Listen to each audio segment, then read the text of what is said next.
สบายทุกคนตอนนี้จอยก็คือจะได้เมื่อหน้าเด้อตอนนี้กำลังหยางเมื่อหน้าระหว่างทางเมื่อหน้าทุกคนบ้างไหมจอยไปได้อยู่กันแต่อาทิตย์เดียวพอหรือว่า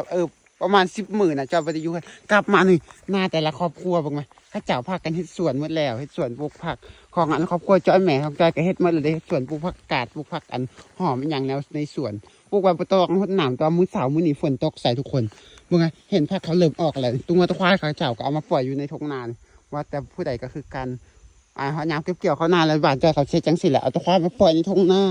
ว่าจะเป็นนาผู้ใดก็คือกันหมดเลยเขาเจ้าสิพากันเอาตัวควายมาปล่อยทุ่งนาเมื่อไงทุกคนประกาศเขาปลูกบ่ได้พดน้ำแล้วโอ้เมื่อไงกำลังออกโคตรงามอันนี้คือมันผักของพี่น้องเด้อบ่แม่นของเฮาเด้อของเฮาแท้เจ้ายังบ่พดนาถึงแม่โอ้ผักหอมก็ออกโคตรงามบ่ไง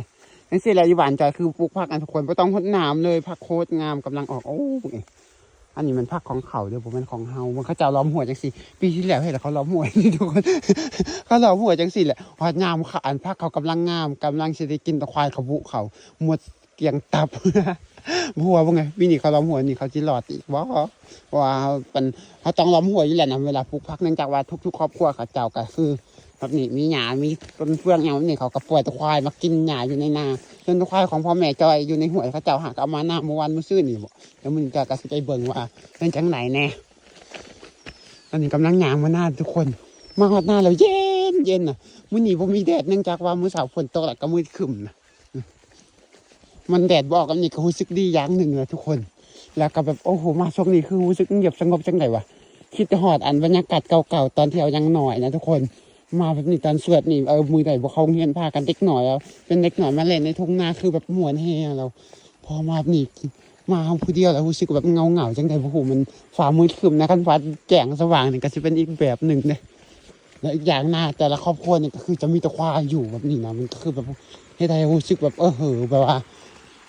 ทุกคนที่ถอดความเก่านะสมัยเก่าเขาก็อยู่แบบนี้นะมีเรียบหนามแต่ละครอบครัวก็เลี้ยงเป็ดแบบนี้นี่ก็จะมีแต่เป็ดอยู่แม่น้ำลำธารน้ำก็ใสโอ้โคตรเย็นนะน้ำนะบรรยากาศดีแฮงน้ำโคตรใสจะหลอมหัวนี่ทุกคนหลอมหัวเขาจะหลอมแบบว่าเฉพาะดินของตัวเองเด้อทางฝั่งคุณกับของเขาฝั่งนี้กับของเขาแบบนี้ แล้วเขาจะหลอมหัวแต่เฉพาะของเพื่อของมันแบบนี้แล้วหลังจากนั้นก็ปล่อยตัวควายไว้นาไผ่นามันบริปล่อยติดโฮมกันเด้อคือว่าจะปล่อยในที่ของเพื่อของมันตัวควายเขาจะเลี้ยงแบบปล่อยบริมัดผูกเชือกอย่างเลยจะมัดแต่ตอนกลางคืนแบบว่าตอนแรงก็จะเอาไปมัดอยู่ในขอกของมันน้ำหัวก็จะมีทั้งนี้นะทั้งนี้จะเป็นห้วยน้อยทั้งนี้จะเป็นห้วยใหญ่นี่ก็ย่างมาต่อทุกคนในห้วยหนามแบบนี้ย่างมาจังสิแหละย่างมานาทางกันช่วงนี้บริตื้อไปเห็นเนอะเพราะว่าผู้ใดก็ต้องมาตะควายมาไหวนาไผ่นามันแบบนี้ก็เลยให้แต่มันเกี่ยงเบิ่งไปจังใดทุกคนที่ได้ความเก่าผู้ใดที่เคยอยู่บรรยากาศเก่าๆแบบนี้ก็คือฟังแบบแบบนี้เอาจริงเลยจะเล่าไปจังสิแบบรู้สึกแบบคือว่าจังเหงาจังได้พูดนะทุกคนที่ได้บรรยากาศเก่า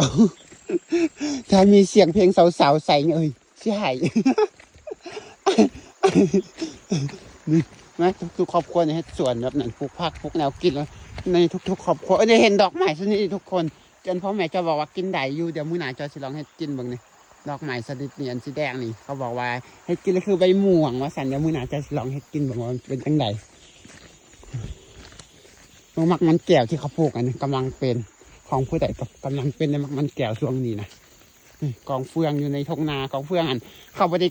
เขาไม่ได้หอบไปไว้ในเถียงเลยทุกคนกองเฟืองกองฟางนะคือจะปล่อยไว้จังสันเลยตัวควายกับจะไปกินอยู่นั่นควายกับกินอยู่ในกลางหน้าเลยไม่ต้องไปหอบมาไหวเลยแล้วพบกันใหม่คลิปหน้าเดี๋ยวรักบ๊ายบาย